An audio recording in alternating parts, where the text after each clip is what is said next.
Welcome to this Circle Society webinar today, where we're going to focus in on NAB. Could be a dreaded word in people's minds right now, or something that people are really excited about.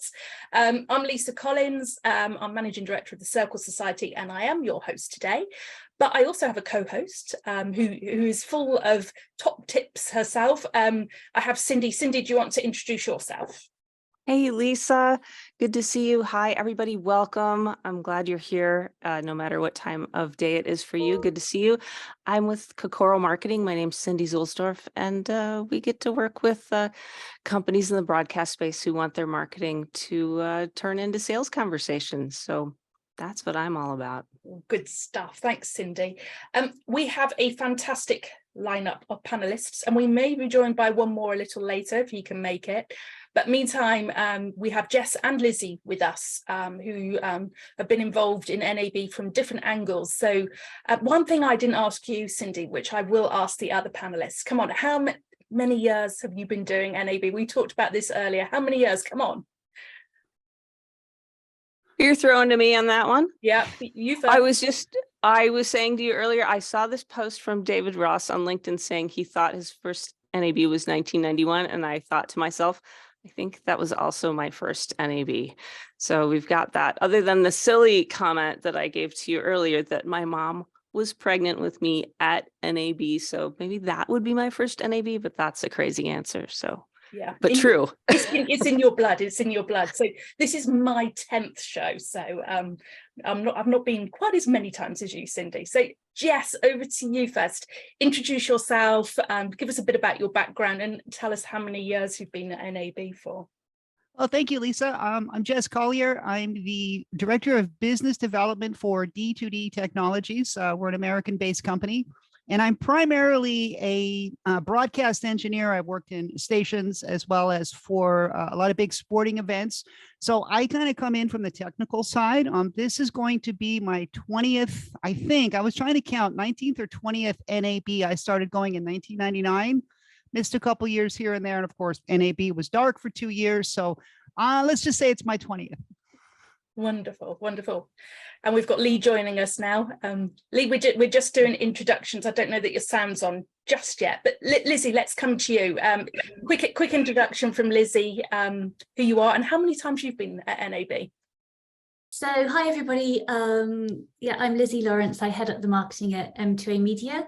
We're, I suppose, one of the new entrants to the industry, being cloud innovators. We provide cloud video solutions to broadcasters and rights owners. So sort of, not really, next gen anymore. We're sort of more embedded now, but I think our company was established in 2016 and my first NAB was 2019. So yeah, not been going as long as the others. But I think that's a rude question, Lisa. I don't think you should be asking us that. Oh,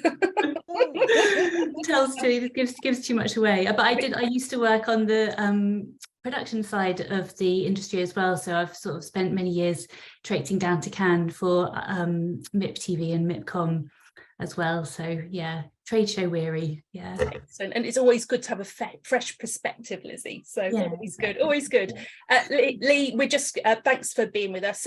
We're just going around doing introductions so you didn't miss too much. So tell us who you are, who you work for, and I'm not allowed to say how many years you've been going to NAB, but you can answer that one if you want. Yeah, apologies for being late. We got a fire alarm. There's fire engines and everything going on outside, so I had to evacuate the hotel.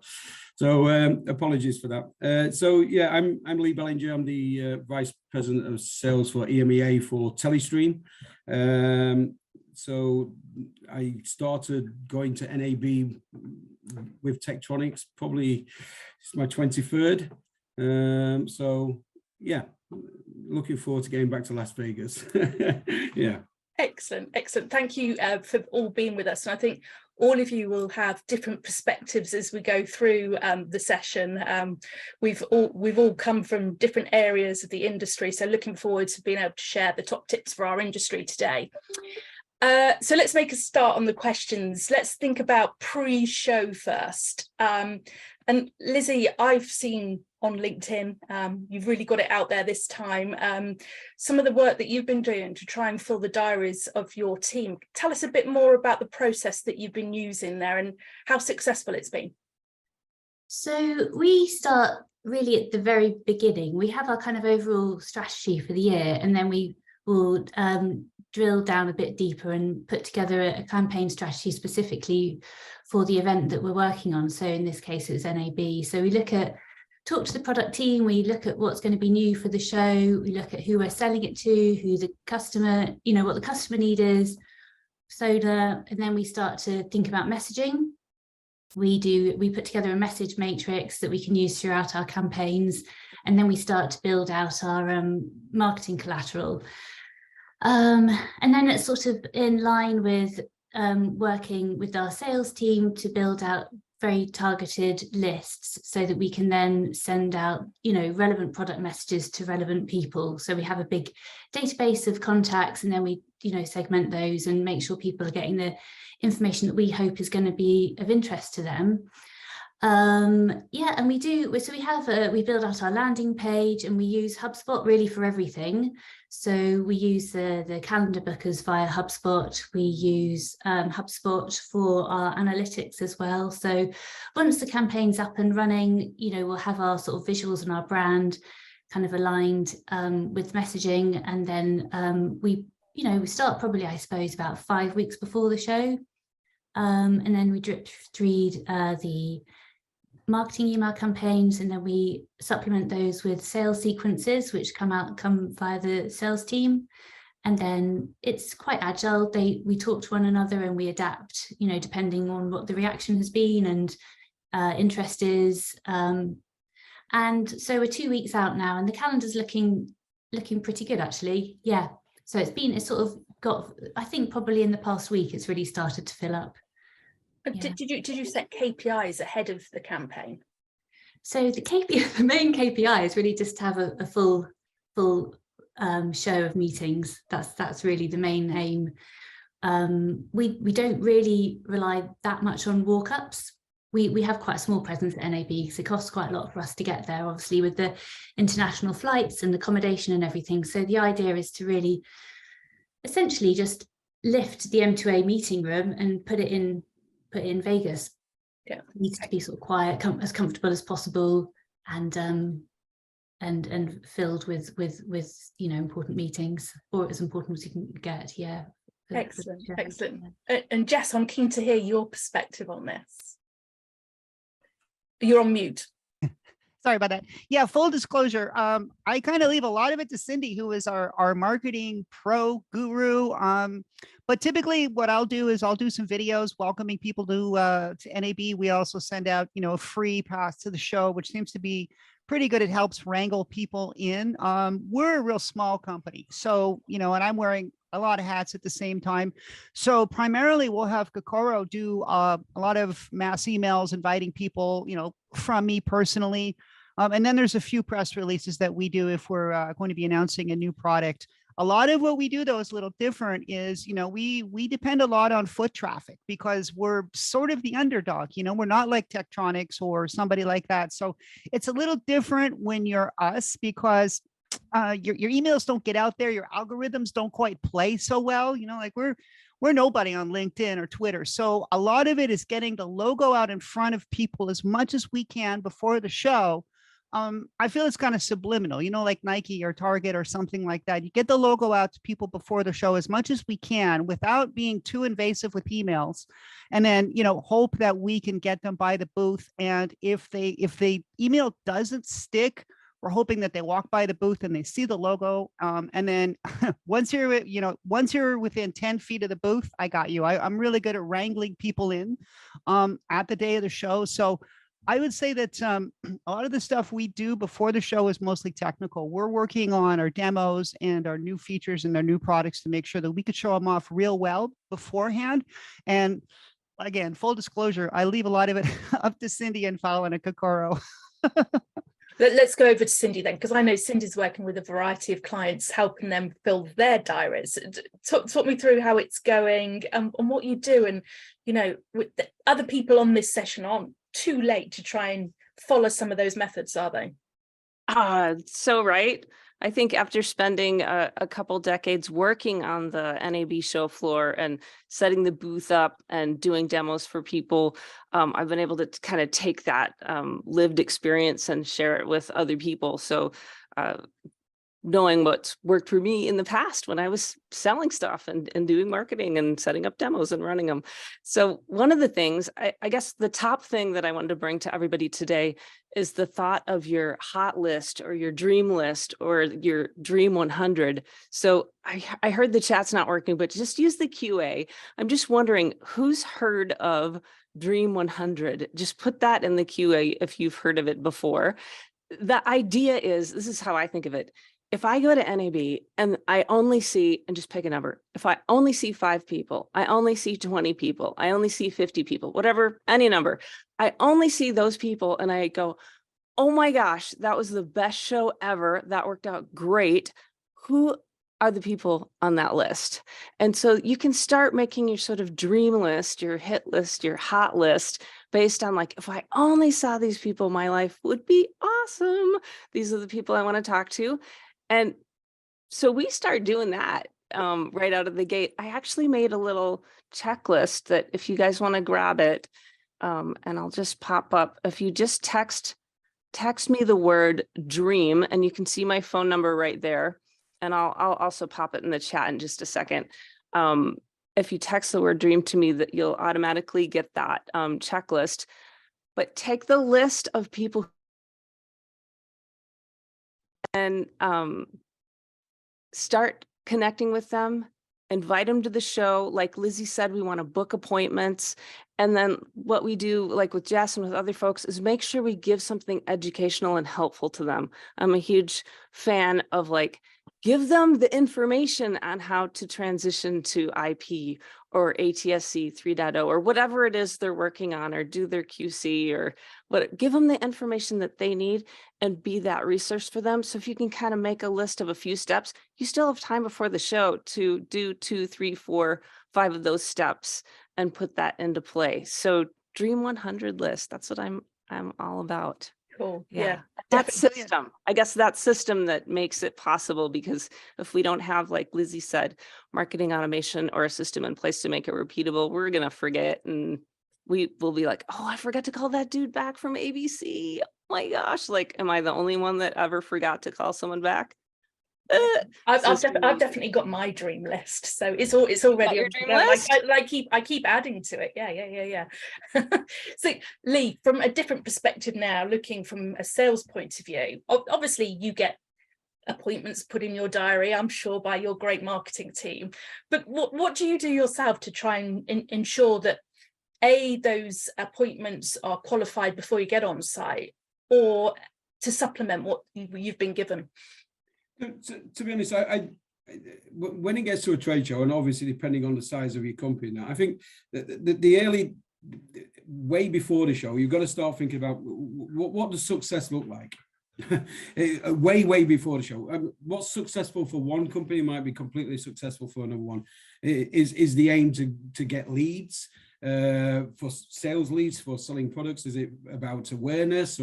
And I think defining that early on, that defines what you're trying to drive your sales staff to do, understand.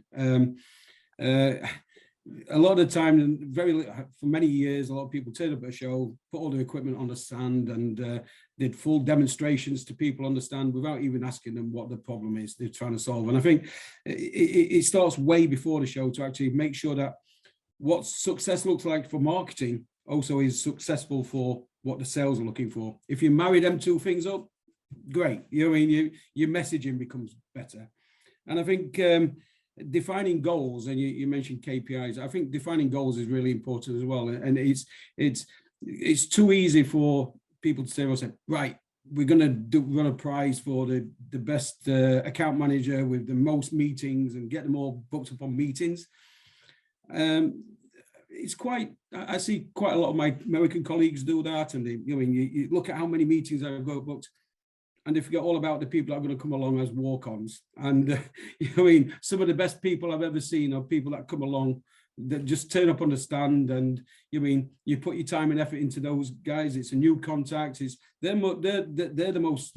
The amount of times I see people leaving a room and saying, "Oh yeah, nice seeing you. I'll see you again next week." These are people we see week in, week out, and they come all the way to a show to sit down and talk to them, on a show floor. And so you have to be careful what you're driving your sales staff to do. You've got to allow time for them walk-ons, or else the sales staff will just fill their diaries up with people that they already know. And that's one of the pitfalls I've done, and done it myself, by the way. So yeah, I think all my sales guys at this moment in time is, first of all, they've got to find out who's going, and actually booking meetings with a purpose is really important, not just because they're there. It's got to be beneficial to the customer, and it's got to be beneficial to you to use that valuable time. And that's what we're finding more and more as nowadays, especially post-pandemic, is people's time is precious, and they don't send as many people, and keeping them on a stand for an hour is not available. It's not there anymore. They normally turn up late. You've only got 5 minutes with them, so you've got to have your planning well in advance to make sure that you're going to hit the right notes with them about what you're trying to get across to them very quickly. And so that's what we're trying to drive through in our sales team, really. Cool. I did a session last week where we were talking about marketing qualified leads, sales qualified leads. Do they mean anything anymore? And then looking at the new buyer qualified leads, so the buyers actually qualifying themselves in and admitting that they've got a problem that you can solve, and they're the best ones to go for, and finding those ones are your gold. So yeah, definitely with you there. In terms of staying with you for a second, Lee, obviously us marketing people like to order the scanners for the exhibition stand. Do you as a team use that scanner? And if so, how do you use it effectively? They're not cheap bits of equipment. What would your advice be on that one? In my eyes, they're essential. If you've got 1,000 people coming by the stand, and again, I'm not all people, depending on the size of business things, I think they're essential, and not just essential in terms of making the flow and capturing the data. It's about, if you set up your questionnaire in the actual scanner properly, it actually aids with your qualification of a customer. Obviously we've all got GDPR to think about and things like that. Asking the question, can we mail this to you, is all the basics there. But sometimes I think marketing, we get a little bit complex in these things, and I don't know if you've ever sat there with one of these things with 200 questions on that you've got to go through. You've got a group of 12 people in front of you trying to do a demonstration and ask questions at the same time. It's a very, very difficult process with a scanner. So simplicity to get to the information is easy, and the ability, I always tell people that don't try and type out all the notes. Go back to the lead afterwards and rigorously put your notes in there. It's always difficult because that scanner it might be the only thing, the information that you get and pass on to another colleague in another part of the world. And without that scanner, it's just so difficult. I'm a big advert. I know they're expensive, but if you plan it well and you get the questionnaire right in it, it actually aids the actual flow of it. Trouble is, when you've got big groups, you've got to work as a team, and let the person that's doing the talking scan the main person that's doing the talking, but somebody else has got to step in and start scanning while they're talking as well, or else you lose all that. So yeah, Jess is nodding her head there. Go on, Jess, what's your view? I agree. The thing is, you want to try and keep the person engaged. So it's kind of nice if you tag team it, like Lee said. So, while I'm talking to the customer, someone sort of comes in and from the side sort of scans it, and then you're trying to get some information. And, Lee mentioned something about, a fire hose of information coming at you sometimes at NAB. So the one thing I like to do that I do personally when engaging with customers is obviously the scanner. To me, I agree with Lee. It's a tool that's whatever it costs, it's worth its weight in gold. But the other thing is a notepad. You'd be surprised. So like if a customer is talking to me and I actually get the opportunity to say, Haley, come on and sit down in the booth, and we sit down at the table together. I don't want to be taking notes on my phone, right, while he's talking to me. That's something that I just think is like, but if you have a notepad in front of you, right, and you're staring at the notepad and you're writing things down, like attorneys do this and they find it very intimidating, but it works the opposite. If the customer is looking at you, taking notes, and they're seeing you writing the notes down and thinking, okay, this person really wants to solve my problem. So I think, tag teaming the scanning and then having an actual old school pen and paper notepad is great. And then quite often what I do now too is, we always used to obviously exchange business cards, but now what I did is I put my business card on a QR code. And I always have this handy. So if I scan somebody and they happen to have their phone, I'm going, yeah, hit this. Here's my contacts, and it seems to work really well. And then it makes it easier to follow up, because I might go back to the notepad and say, this person is interested in commercial insertion or encoding or SRT or something like that. And then it helps me write the email after the fact. So yeah, good suggestions, Lee. I love it. Yeah, I'm all for the QR business cards at the moment. I think they're great. Definitely. Awesome. Listen, you're with a much smaller organization. Do you use the scanning devices? Obviously Lee's team is huge on site, and yours is much smaller. So is that the approach you would take? We do, yeah, we do still use the scanner, and I think it is.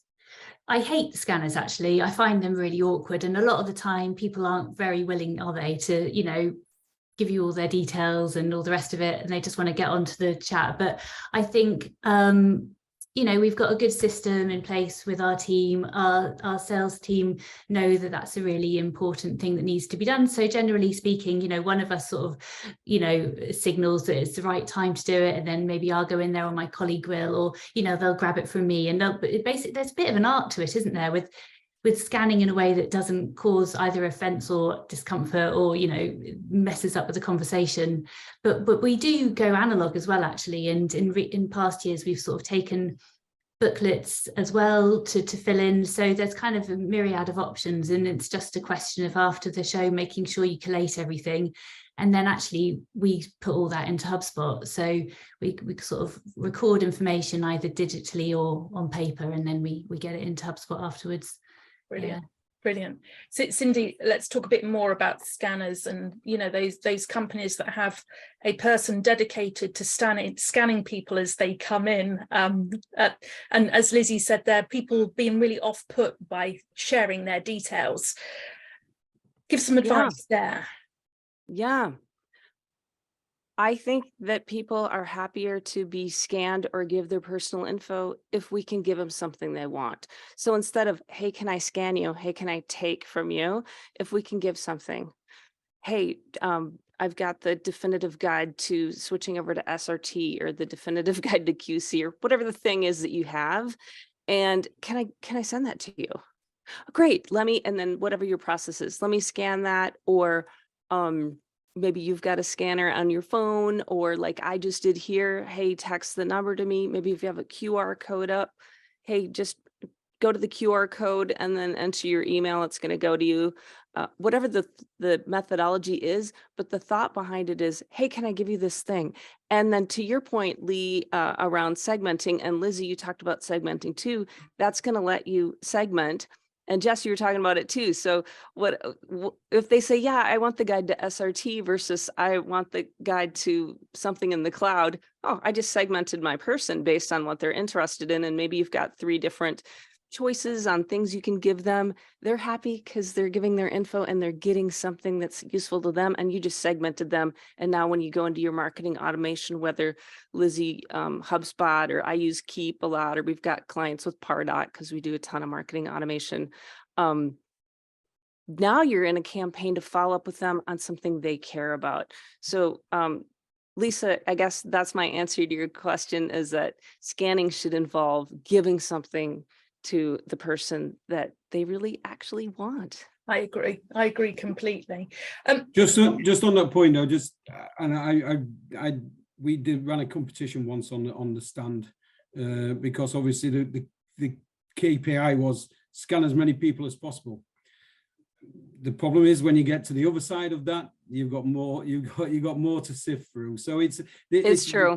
There's got to be a happy balance there, and yeah, and again, it comes down to defining your goals. What does success look like? If you are trying to build your database of people that are in the broadcasting, yeah, scan everybody. But again, and it comes down with defining your roles, and that drives your scanning policy as well. So right on, Lee, because I agree with you. Quality versus quantity really depends on your goals. I'm a person who leans toward the quality, but like you said, somebody else might have the KPI of quantity, and then by all means, that's all good. Yeah, they're going to be taking that. They'll be taking that scanning device out to all of the events in the evening with them if they're all up for quantity, won't they? So I'm glad you said that. Can I just throw to Jess on that? Because Jess, one thing is somebody's asking about how you wrangle people in, and I also know that you make a plan with your stand mates to go out and look around the show floor. Anyway, would you mind speaking to that? Oh yeah, I would say that, maybe half the people I scan are at the booth. The other half is like we physically make a plan. So, Steve and I'll say, Steve, watch the booth. I'll grab one of our products and obviously my phone and my scanner, and I'll go out to some other booths and shake hands and actually go out and find leads, and I go to some of the events in the evening, and that's really where you can actually candidly get, in with somebody and talk to them and scan them. So sometimes it's not always at the booth. And the nice thing is our scanner is just an app on the phone. So if I have my phone, I'm scanning you. But I don't necessarily, we're kind of sort of tucked away. And again, we're a small company. So for us, we definitely make a point during the show, at least once a day or twice a day, for us to go out and try and scan people outside. And we actually go out and seek people in. And I'd say that a major majority of those people that we go out and we say, hey, come by our booth. We're down at, W3949.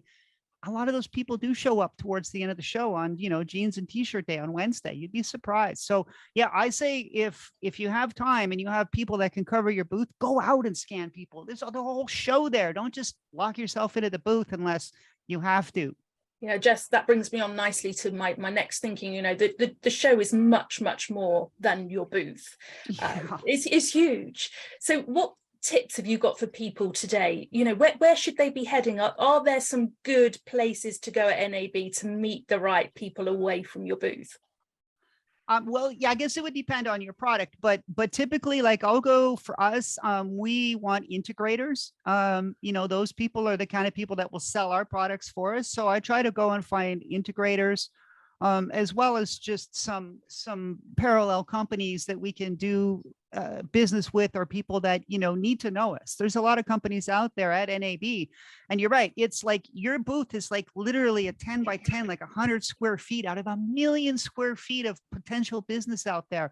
And then there is some of the, if you can get into some of the happy hours or the after party events, those are also really, really good to just meet people.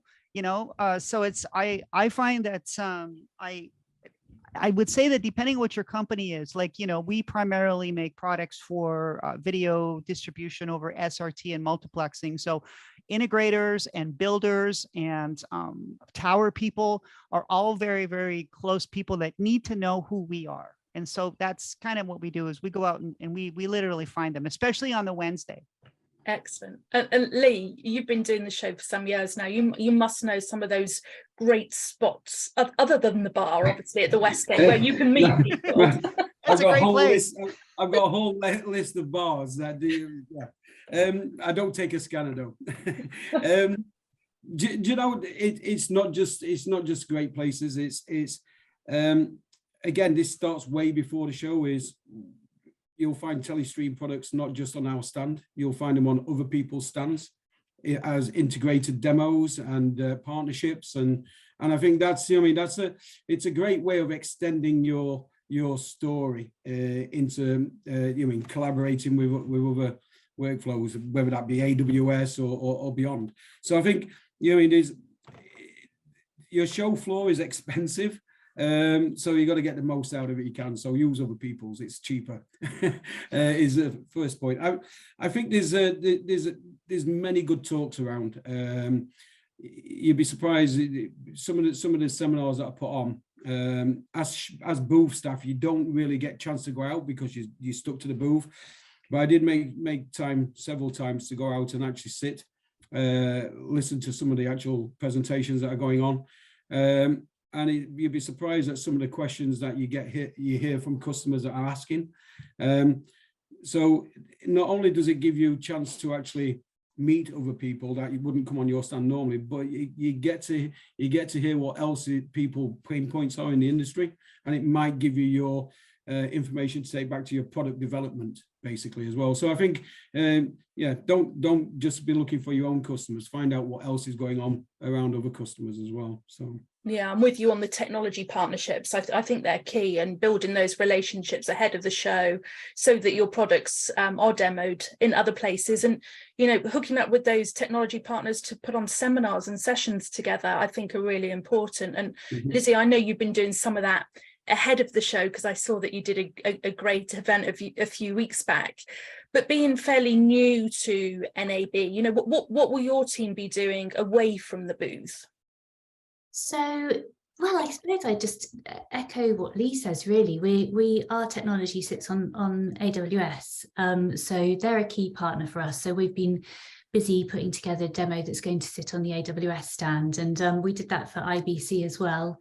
And then we integrate with other technology vendors too. So NAB last year, we partnered with InSync Technology to host a panel about the product feature that we launched at the show. So that was so a speaker panel. The other thing we do is obviously is the award side of things. So we put in for award last year for our cloud frame rate converter, which won product of the year. So that was brilliant, and that was InSync and us. And this year, as you know, Lisa, we've just been shortlisted for a BAM award for our live streaming product. So that's really nice pre-show exposure, which we're so happy about, and I think it's really worthwhile putting the effort in to do those award nominations, because I think it gives you buzz, gives you something to talk about, highlights the product, before you've even, hit the show floor. So I would recommend that actually. Yeah, definitely. I mean, with those awards, there are a number that are happening attached to NAB. IABM's one of them. Deadlines pass for that, but NAB themselves have their product awards, and there's still time to enter for those. So if you haven't entered, I'd really push you to do so. They also have a new sustainability award this year. Again, entries still open until the 3rd. And I think today or tomorrow is the closing date for the TV Tech Awards. So they're best of show awards. Worth looking at those, because normally either before the award ceremony or after the award ceremony, you'll get presented with a little sort of certificate that you can put next to your product that's been shortlisted or won, which really then drives in a crowd to come and find out more and highlights it. So yeah, great tip. Thanks, Lizzie. Cindy, where would you hang out? Oh gosh, I love to just go stop by and see all the folks I know. So the first thing we do is visit all the fabulous clients we get to work with. And then the next thing we do is usually they've got friends who want to meet with us. And then we also have a lot of videos that we're doing on people's booths, and that will fill up a lot of my time. So just going around and meeting people and seeing friends and friends of friends. And that's how we help other people and get business. So I'm just like, get out in the aisle and do stuff, and then be ready to have a goal. I think Lizzie, you were saying this too, is like, know what you're gonna do next kind of thing. So I think when I'm hanging out, I like to think, what's my goal out of this? It's not necessarily to start working with somebody right away. It's to make a friend, and then later, if we can help each other out later, it's all good. So I guess I just get out and mix in the aisles and do it like that. I mean, there are so many free events that you can go to around NAB. You could take yourself to a networking event every night and eat for free. And I know there's a listing of all of those events that you can go to. Certainly Broadcast Projects are compiling a list at the moment. Don't know if it's gone live yet. Don't know if you've seen that, Cindy. But that will list every single event you can go to. And I would say, don't be shy. Get yourself out there, get yourself seen. You never know who you might meet. One question I've got quickly to ask you all is, I've been doing a lot of sessions around LinkedIn and socializing on LinkedIn pre-event. And you see the odd person saying, I'm going to NAB, message me here if you'd like to meet up. Does that work? Jess, let's go to you first on that one. I maybe it's because I'm older. I'm not really a big fan of social media, and I don't really seem to get put into the algorithm. Like, it's never worked for me personally. And anybody that's ever messaged me, it doesn't really resonate. Maybe with younger people, it certainly might. But again, I'm not on Twitter. I'm not on Facebook or any of that. I am on LinkedIn, and I suppose if the right person did, it would work for me. I don't personally use it as an avenue, though. It just never seemed to really work for me. Okay. And Lizzie, what are you doing there? Is any of that working for you? Yeah, LinkedIn's pretty good for us, actually. We use it a lot. It's one of our main channels, I'd say. So the whole team's kind of quite active. We've had some really excellent business leads come in from LinkedIn as well. From campaigns that we've put out on the channel, and then our following is growing. I do think it works for a company like ours. I had somebody come in via LinkedIn the other day wanting to meet up, and I've accepted that. I should probably put my social graphic out. I'm a little bit shy, but I will do that. And just make everybody aware that what we're there for and what we're going to be selling and all the rest of it. So yeah, it's pretty positive for us, actually, I'd say, LinkedIn. Excellent. Lee, what about you? Well, LinkedIn for me is, there's good and bad in both of the LinkedIn. Do I get responses back when I put on I'll see you at NAB? Yes, certainly. I certainly think it keeps it in people's minds that your brand's going to be at NAB. But more and more, I get more people reaching out to sell me something now on LinkedIn than me sell them something. But I think it as a vehicle, it works. I think you've just got to be realistic about the returns you're going to get from it, and hopefully, hopefully that the ones that you do get, turn into something good. When people do come back to me on LinkedIn, they tend to turn into decent leads, because they've actually actively sought you out and said, yes, I'm going to come. So it does filter it a little bit, because you do end up with good people coming along. So yeah, it works. I don't see it as the key, the number one, the number one way of getting your message out, actually. Yeah, definitely. And Cindy, you use LinkedIn loads. What's your opinion of this? My opinion is we should all be everywhere our customers and clients are. If they're on LinkedIn, we should be there. If they're at NAB or SBE or SIMPTE or STE, we should be there. So it's a thought of being where our clients and our customers are. And so I do like LinkedIn for that. We've been doing a bunch of retargeting right now with people. So the thought is, if somebody goes to your website, we want to be on their radar. And so we have campaigns running right now with a few clients to where if somebody goes to their website, now you're also going to see in your feed a story about them in their feed, right? So kind of simple stuff, but really, really good in that, hey, if that person went to your website, surely they know who you are and are interested. And so the next time they fire up LinkedIn, they're going to see a story pop up. So I love LinkedIn for that. I do a video a week on LinkedIn myself, and then we try to do videos with our clients on there too, even 30-second videos of like, hey, let's get on and record a video and stuff. I get people commenting to me on that. I know our clients get comments back and get meetings off of that. So even if someone goes, oh, I saw you on that LinkedIn video, okay, that means they're thinking about you. And if whatever you're talking about, if it's Jess, in your case, SRT, we want them to think of you. If they're thinking about SRT, we want them to go, Jess, now she knows about that. I saw that video. So that's what we're shooting for. Yeah, excellent. Now, we're all really excited about going to NAB and being there. But can we talk about follow-up? We're going to meet all of these great people at the show. Let's just quickly talk about the follow-up process, because that's really the most important thing. If we don't follow up, we're never going to really close. So Jess, talk me through, how long do you leave it before going back to some of those people that you meet on the show floor, and what's your approach? I typically give it about a week. So, because people want to get home, depending, like if you guys are in the UK, I mean, for me, it's a 4-hour drive through the desert, but from Las Vegas, but I like people to get home, sort of, unpack, And then I remind them, I refresh the memory. I don't hit them right away. I don't hit them as they're sitting at, McCarran Airport, getting on a flight. I try to wait at least a week or two and then go back and say, hey, it was great meeting you at NAB. That way you kind of refresh the memory and you don't just nail them right away because they're overwhelmed when they leave. So I wait about a week or more. Excellent. Lizzie, what about you?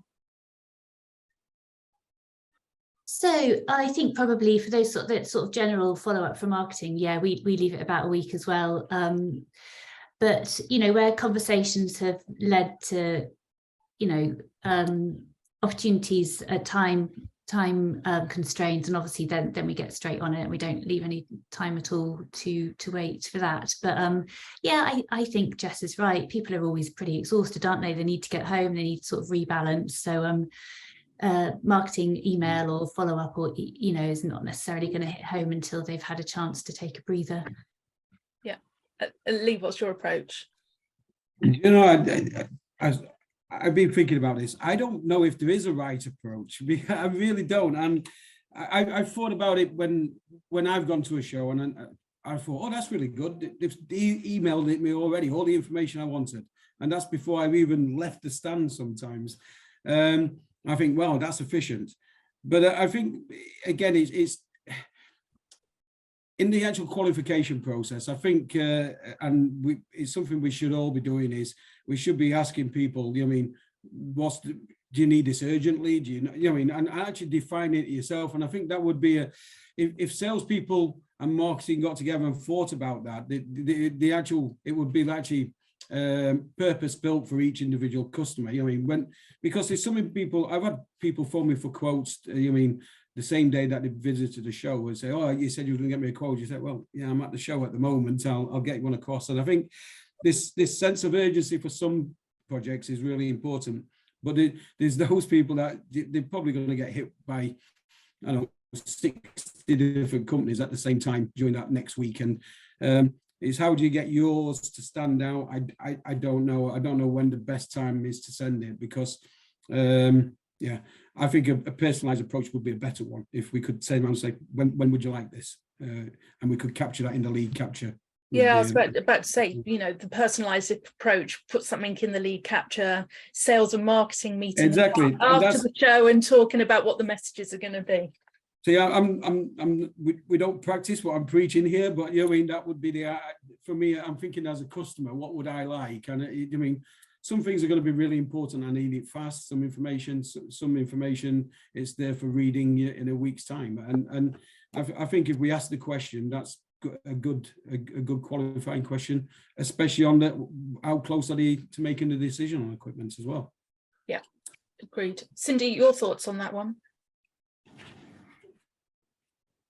I think it's great to have a little photo of you and the team on the stand, on the booth. And if it works, if it's possible, send it out during the show. Hey, thanks for popping by. Picture, so they remember, oh yeah, those guys, they were cool. We talked with them. Here's some info. We'll be following up with you after the show, so that it's a touch during the show if possible, or right away afterward. So as soon as those leads can be taken from the lead reader, or if you're not using a lead reader like we use in our marketing automation system, there's an app on the phone. I can just suck that info right into the CRM and actually hit a tag on there and send it out right then. Or maybe I wait 30 minutes. I have a timer on it, so it doesn't feel too creepy. That's going to be 30 minutes that has that picture. And here's a few handy links. Hey, if you need something sooner, text me at this number. Otherwise, we'll talk when you're ready. So that, to your point, Lee, we'll talk when you're ready. So it feels like they're in control, but you raised a hand and reached out. And so having that photo in there, a few handy links for your top 3, 4, whatever products that you're doing is good. And then when I was doing running sales and marketing for the company I worked at before, I would spend that night that NAB closed getting all the leads to the sales reps, because we worked with reps at the time. And because the reps want to follow up right away. And if I could get the reps mind share by being the first manufacturer there with leads, they're starting to follow up on my leads before another company's leads, because a lot of those reps are selling, 2 or 20 or 100 other products. So that would be another way to think about follow-up, as well as who's doing that follow-up and how can we help them make it happen. So What about Cindy, if you know it's somebody really, really hot, that's really, really keen to buy your product, and you met them earlier at the show.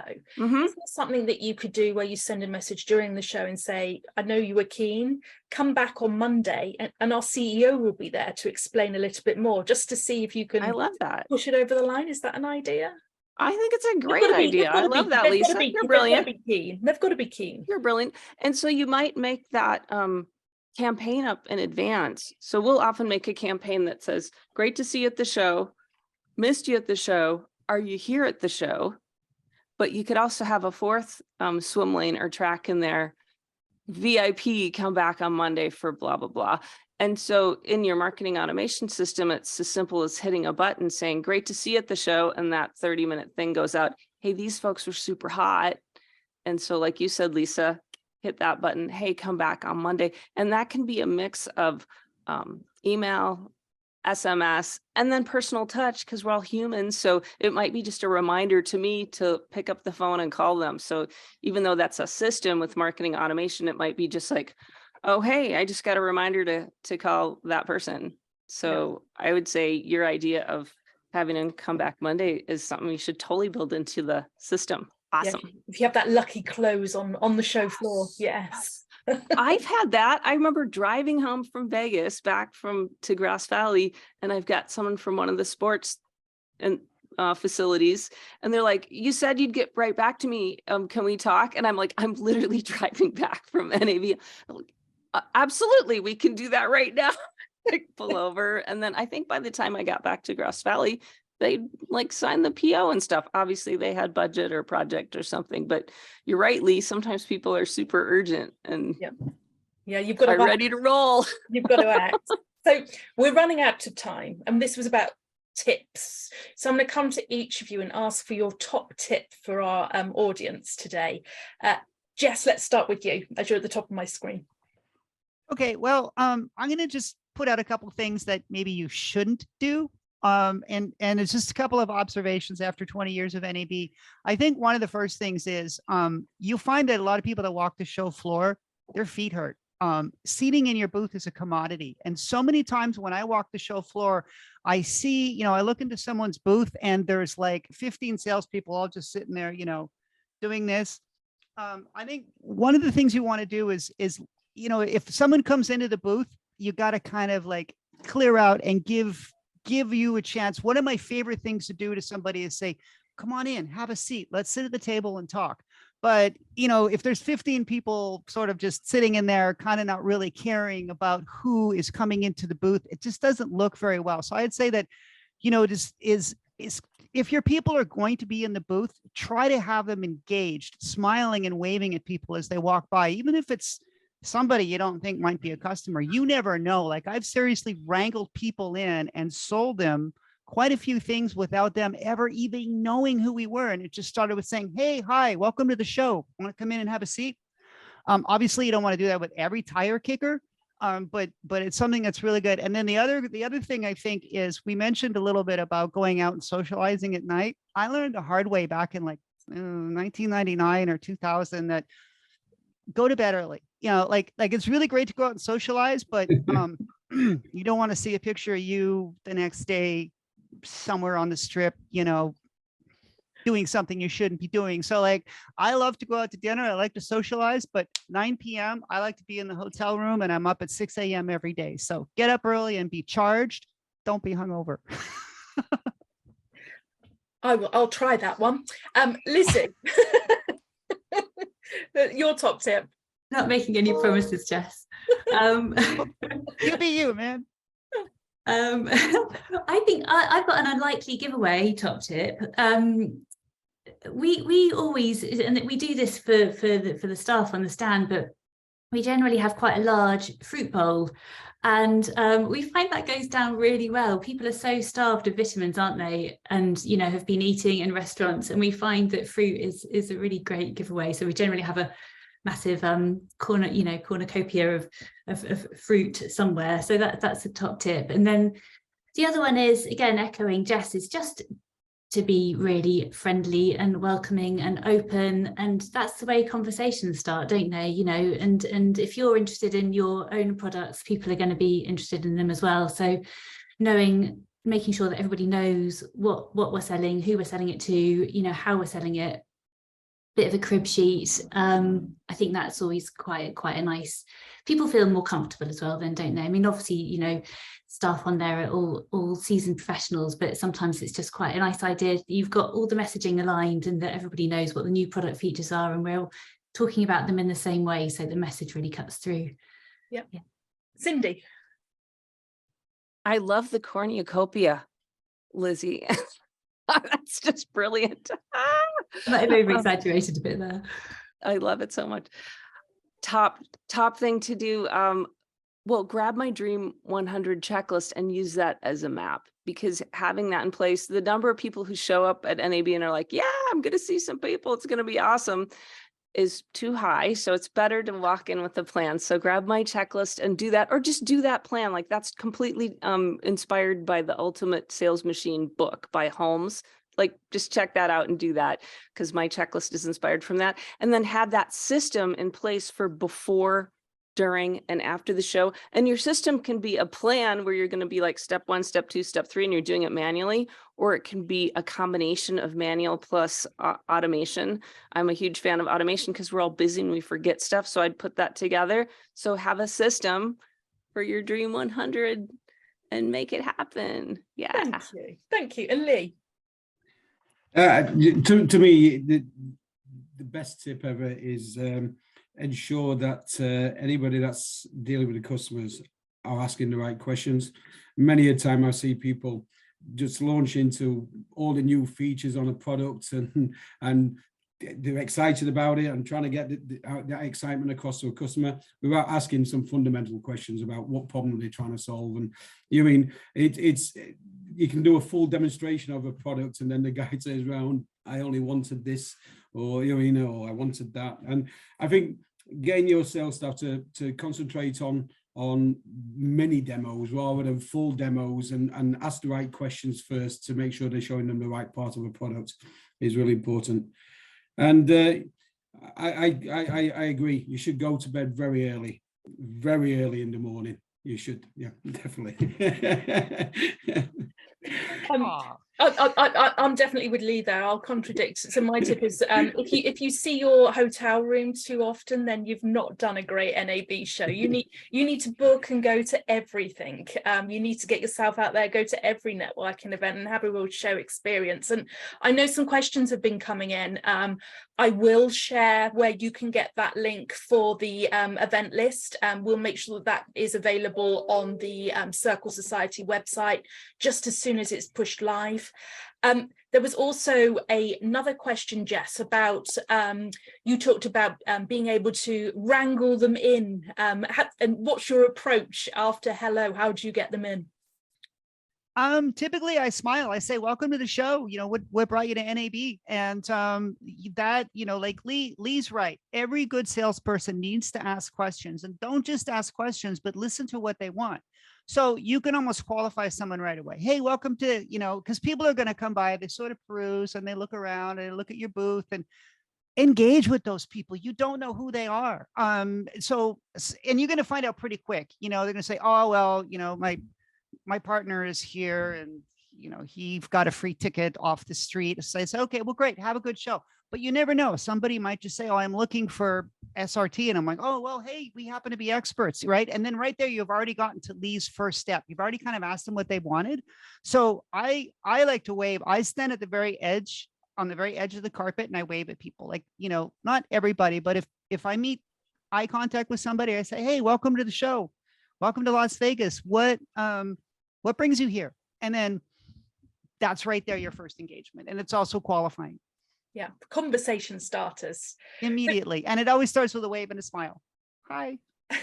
Yeah, smile, keep smiling, and then you were going to win them. So guys, thank you ever so much for all of your input. We have recorded this session, so it will be made available on demand, and as I say, the resources that we've talked about today will make available on the Circle Society website.